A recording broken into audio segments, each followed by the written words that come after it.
Ada beberapa hal yang memang dalam hidup ini kita tuh harus mengetahui. Yang pertama adalah ketika kita ingin melakukan sesuatu, pastikan niat kita itu benar ya. Benar menurut siapa? Benar menurut aturan yang ada ya, teman-teman.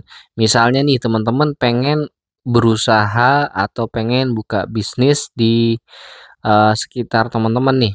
Nah, pastikan teman-teman juga punya aturan di situ ya, teman-teman. Aturannya pertama menurut agama misalnya ketika teman-teman berdagang, artinya teman-teman tidak boleh ya berbohong misalnya, jualan apa nih, misalnya jualan daging ya, daging sapi misalnya. Teman-teman tidak boleh membuat takaran, daging tersebut di timbangan tersebut itu diberatkan dengan cara menipu, itu nggak boleh ya. Secara agama artinya jual beli tidak boleh menipu. Nah, secara juga aturan negara, menipu juga tidak boleh teman-teman, seperti itu. Nah, hal-hal seperti inilah yang membuat teman-teman nanti menjadi orang-orang yang, eee, apa ya, luar biasa gitu ya menurut saya pribadi. Jangan sekali-kali menghalalkan segala cara untuk mendapatkan sesuatu hal yang berupa materi. Ini contoh nih, teman-teman disodorkan, oleh salah satu orang atau mungkin dari instansi pemerintah bahwa kalau teman-teman mau ambil proyek ini dengan harga markup, teman-teman bisa dapat keuntungan lebih besar. Tapi, apa sih kerugian buat kita, ya? Kerugiannya buat kita adalah kita berbohong kepada rakyat, teman-teman. Kenapa berbohong kepada rakyat? Misalnya teman-teman punya proyek dengan pemerintah ya. Artinya uang pemerintah tersebut itu datangnya dari rakyat, dari pajak-pajak rakyat ya, dari misalnya pungutan-pungutan, ya pajak makanan, pajak lainnya lah, itu semuanya dari rakyat.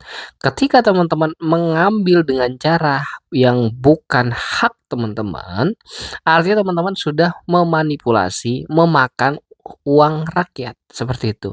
Bukan hanya pejabatnya yang korup, tapi teman-teman yang mau di-markup harganya dengan cara yang tidak legal, itu juga adalah salah satu bentuk korupsi dan makan uang rakyat. Jangan menjadi Belanda, jangan menjadi Jepang yang menjajah negara kita, gitu ya. Jangan jadi orang Indonesia yang menjajah negara sendiri gitu, teman-teman. Teman-teman bilang bahwa teman-teman ini adalah seorang Pancasila, orang yang selalu NKRI, jatuh cinta dengan Indonesia, tapi kelakuan teman-teman tidak mencerminkan bahwa teman-teman cinta negara teman-teman sendiri. Ya, jadi seperti itu teman-teman, ya. Jangan tergiur dengan uang-uang nominal yang kecil gitu loh. Teman-teman, kalau teman-teman itu melakukan dosa sama Allah, teman-teman minta maaf, bertobat ke Allah, Allah ampuni. Tapi kalau teman-teman punya dosa sama seseorang dan orang tersebut tidak memaafkan teman-teman, sebaik apapun ibadah teman-teman ya, sebanyak apapun sholat teman-teman, sebanyak puasa apapun teman-teman tertolak. Hmm, bayangkan, tertolak. Nah, itu memang berat teman-teman. Untuk menjadi seorang pemimpin ya, untuk menjadi seorang pemimpin itu amanahnya sangat berat. Tapi sekarang menjadi seorang dewan perwakilan rakyat saja teman-teman itu adalah idaman karena apa yang dicari? Apa yang dicari menjadi dewan perwakilan rakyat yang tidak mewakili rakyat sama sekali? Kalau bukan jabatan, harta, dan tahta. Bullshit lah orang-orang yang bilang saya jadi DPR adalah mewakili rakyat, bullshit. Mungkin 99% orang yang menjadi DPR adalah orang-orang munafik. Kenapa? Buktinya saja ya. Apakah pernah teman-teman ya mungkin dari 100, apakah dari 100 orang rakyat didatangi seorang dewan perwakilan rakyat untuk mewakili suaranya? Ayo coba jawab. Atau mungkin 1000 banding 1, atau bahkan mungkin 10.000 banding 1. Wahai para penjilat-penjilat DPR, wahai para penjilat-penjilatnya, penjilat-penjilat yang suka pamer-pamer itu ya, yang kalau punya teman pejabat soknya naudzubillah gitu ya. Ingat ingat ingat ingat bahwa pejabat adalah pelayan rakyat.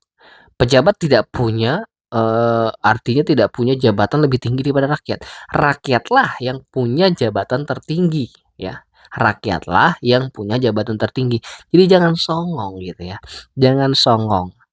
Nah, ketika teman-teman ya, kini kita kita kok malah bahas anu ya, pemerintah, tapi memang sekesel itu, eee, kita memandang pemerintah karena ya memang begitu kerjaannya gitu loh.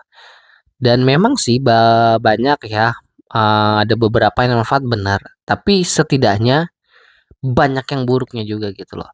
Nah, harus berbenah, kita harus berbenah dari rakyatnya, kita harus lebih pintar, kita harus bisa mengkritisi ketika memang pemerintahnya tidak baik. Mungkin itu saja, terima kasih.